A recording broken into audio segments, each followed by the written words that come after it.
कह रहे हैं कि जिसके हृदय में ये भाव है कि अभी तो हमने भोगों को भोगा ही नहीं, ये भोग लें, ये देख लें, ये सुन लें, ये सूंघ लें, ये छू लें, आदि आदि, ऐसा हो जाता तो ठीक है, ऐसा हो जाए तो और बढ़िया है, ऐसा कर लूंगा।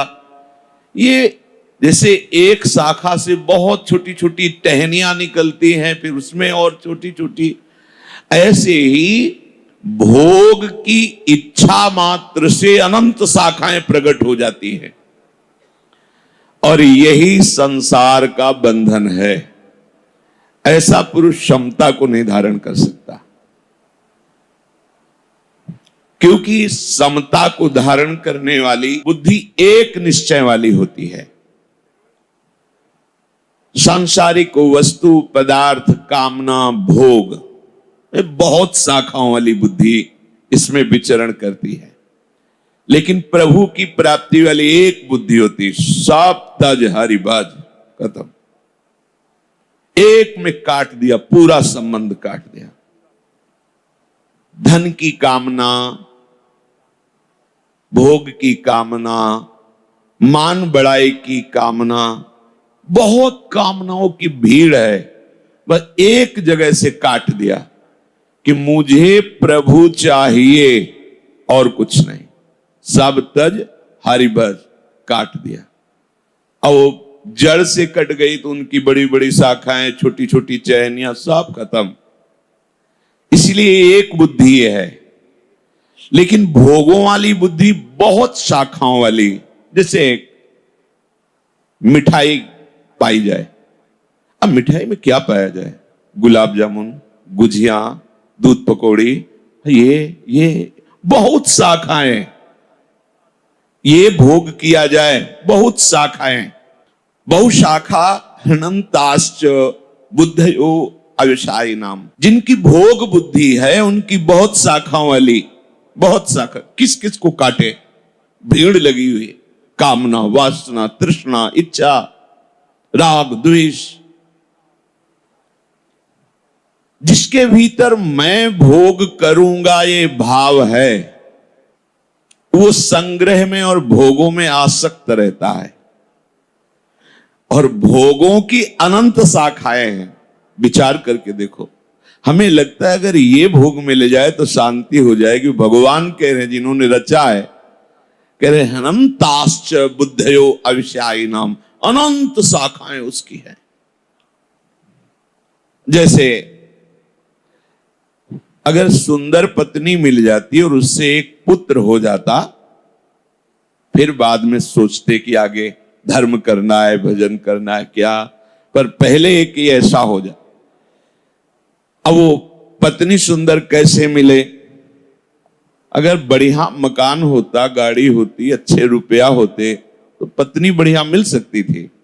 चलो ये सब हो गया, पत्नी मिल। अब पुत्र, वो तुम्हारे बस की बात थोड़ी। तुमने पूर्व में सुकृत किए होंगे, संस्कार होगा तो ऐसा होगा। अब पुत्र नहीं हो रहा तो डॉक्टरों के पास चलते हैं, औषधियां लेते हैं, या बड़े बड़े मंत्रवेत्ता से अनुष्ठान कराते हैं, दान पुण्य करते हैं, या चलो भाई वो सिद्ध महात्मा है, उनसे पुत्र प्राप्ति का आशीर्वाद ले लेते हैं। बहुत बहुत शाखाएं, एक एक विषय की बहुत बहुत शाखाएं। नहीं, धन तो जरूरी है ही है। धन नहीं होगा तो कुछ नहीं है। धन से ही धर्म होता है, धन से ही शरीर का पोषण होता है, और धन से ही कहीं ना कहीं ठाकुर सेवा भी होती है। धन तो जरूरी है ही है। अब धन कैसे आवे? नौकरी करें, व्यापार करें, और भी बहुत से उपाय करें, पर इनसे सही माने में धन नहीं आएगा। झूठ तो बोलना ही पड़ेगा व्यापार में। अगर झूठ नहीं बोलेंगे तो व्यापार कैसे चलेगा? थोड़ी बड़ी बेईमानी तो चलती है, फिर से थोड़ी से काम नहीं चलेगा। अब ऐसा कोई हाथ मारे जिसे लंबा धन आवे, एक बार अधर्म हो जाएगा, हो जाएगा, और थोड़ा सा दान पुण्य कर देंगे, वो पैसा पवित्र हो जाएगा। लोगों की जो अनंत शाखाओं की बुद्धि है, अज्ञान की, ये अज्ञान की बुद्धि है। अब किसी ने उनको बताया कि अगर इस आदमी को तुम मार दो तो 5 लाख रुपए मिलेंगे, व्यवस्था हम कर देते, तुम्हारा कुछ नहीं बिगड़ेगा। राजी हो गया। कितना अपराध पे अपराध भयंकर बनता चला जाता है। भगवान कह रहे हैं कि जिनके हृदय में ये भोगों की भोगने की लालसा है, वो समता को समझ ही नहीं सकते। नहीं तो प्रभु ने कहा अगर समता का थोड़ा भी आरंभ कर लिया जाए तो आवागमन के चक्र को मिटा देगी। देखो, आप लोग कृपा पात्र जन हैं। समता का स्वरूप सहना है। एक स्वरूप की समता होती है जिसमें इधर और इधर सब प्रभु ही है, ऐसा अनुभव होता है। पर ये स्वरूप की समता का अनुभव करने के पहले अंतःकरण की क्षमता आवश्यक है। अंतःकरण की क्षमता होती है क्षमता। अंतःकरण की समता होती क्षमता। क्षमता, हाँ, सहनशील, शांति, अव्यर्थ कालत्वम। जिसने नियम ले लिया है कि किसी भी तरह से मैं अपनी शांति भंग होने नहीं दूंगा, किसी बिना बाहरी सहयोग के। देखो, इसमें अगर बाहरी सहयोग लेने की आपने थोड़ी भी इच्छा की तो अनंत शाखाएं फूट पड़ेंगी। हमें इच्छा ही नहीं रखनी। हमारी सुरक्षा का भार और हमें अप्राप्त की प्राप्ति कराने का भार हरि गुरु के ऊपर है। बिल्कुल विश्वास रखो, किसी अस्त्र में ताकत नहीं है कि आपके पांच भौतिक शरीर का भी भेदन छेदन कर सके, क्योंकि प्रभु हैं। और अगर उनका विधान है तो किसी भी रक्षा कवच की ताकत नहीं कि बचा सके। बिल्कुल दृढ़ निश्चय कर लो। पर यह दृढ़ निश्चय भगवत कृपा से ही होगा, नहीं तो हम बातें जरूर करते हैं प्रभु के विश्वास की, पर हम विश्वास रखते हैं अस्त्र शस्त्रों में, विश्वास रखते हैं मित्रों में, अंगरक्षकों में। जब अजान बाहु अभेद भुज दंड मूल प्रभु के भुजाओं का भरोसा होगा तो फिर अन्य कोई भरोसा नहीं होगा। अन्य भरोसा हुआ तो बहुत सी शाखाएं हैं। बोलो, अन्य भरोसा में क्या विश्वास? ये अस्त्र चली जाएगा, यंत्र है, नहीं चला। क्या विश्वास? जो अंगरक्षक उसी की बुद्धि बदल जाए, काल उसी की बुद्धि में बैठ करके प्रहार करवा दे, क्या भरोसा?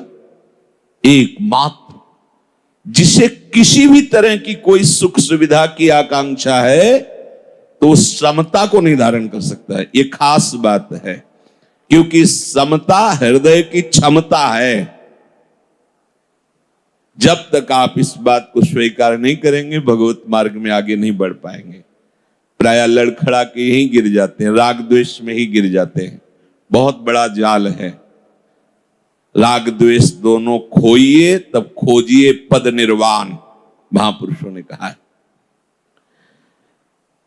प्रभु कह रहे हैं कि पहले तो तुम्हें सत्संग के द्वारा यह निश्चय करना होगा। ये तुम्हारी जो बहुत शाखाओं वाली बुद्धि है, इसका त्याग किए बिना निश्चय नहीं होता। हमारी जो बुद्धि बहुत शाखाओं में फैली हुई है, उसका कारण ढूंढना होगा। हमारा बहुत शाखाओं में भ्रमण करने का कारण है सुख। हम कहीं भी किसी भी व्यक्ति से, वस्तु से, स्थान से या कहीं, उसका कारण होता है सुख भोगना। ध्यान दीजिए, पूरी की पूरी जीवन इसी में व्यतीत हो जाता है, सुख की खोज। और इधर सुख है नहीं। दुखालयम भगवान ने बनाया और मोटी हेडिंग में लिख दिया, दुखालयम अशाश्वतम, ये नाशवान है और दुखमय है। और आप उसी बाजार में जहां दुख बट रहा है, दुख योनया, जिसके भोगने से दुख ही प्रकट होगा, वहां सुख की खोज कर रहे हैं तो अतृप्त ही रहते हैं। कारण उसका है, वहां है नहीं वो।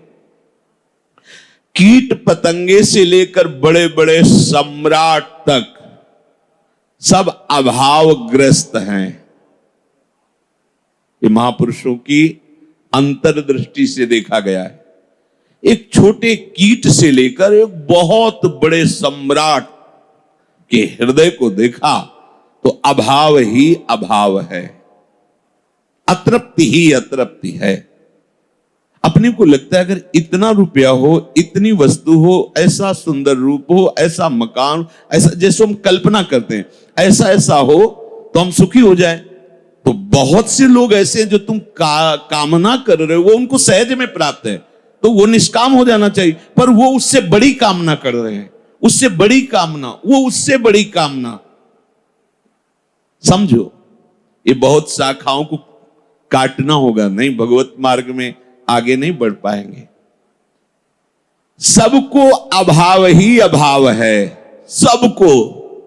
दुखालयम अशाश्वतम में जो सुख खोज रहे सबको अभाव है, महापुरुषों ने देखा। कोई कितनी भी सांसारिक संपत्ति का या कितने ही उच्च पद का अधिकारी क्यों न हो जाए, वो अपनी स्थिति से कभी भी संतुष्ट नहीं हो सकता।